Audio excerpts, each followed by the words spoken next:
So, I learned that you're trilingual and you've conducted business across the US, Canada, Mexico, Central America, the Caribbean. Literally, you're like the United Nations, a walking United Nations. United Nations with legs, folks.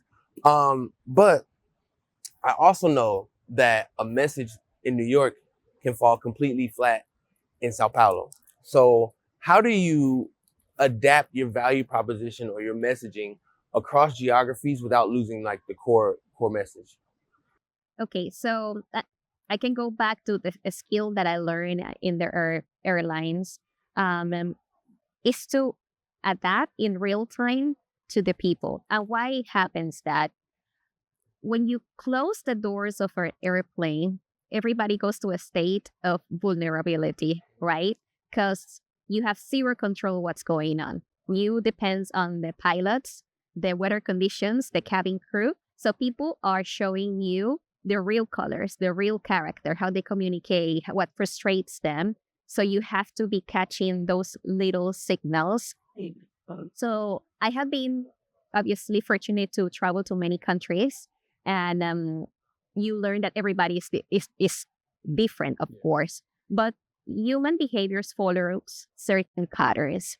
So what I'm trying to go is, um, what is important in some countries. It could be that one country IRI is important efficiency, but in the other side of of another country, relationships and trust is what matters. So it doesn't matter if you speak many different languages. What matters the most is to have that cultural awareness. Yeah.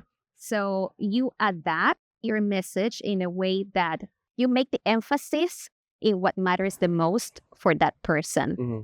It doesn't need to change core value. The core value, your value proposition can stay the same. You just have to say, okay, this is where I'm going to make more emphasis because this is what matters the most for this person. Yeah. And it comes from that experience of visiting different countries, learning what are the patterns of the behaviors of the people from cultures and having that cultural awareness. Yeah. No, it makes sense. It makes sense. So I sound like at the core of having a relationship is relating to the people. So you have to relate in order to build That's that right. relationship. Correct. You need to find what is triggering the engagement with that person. Yeah. And this is where you're going to be putting more effort, Yeah. right? Absolutely So right. it sounds like that kind of theme of authenticity is kind of permeating throughout kind of all the Yeah. the tactics that you pursue. You have to stay consistent. Yeah.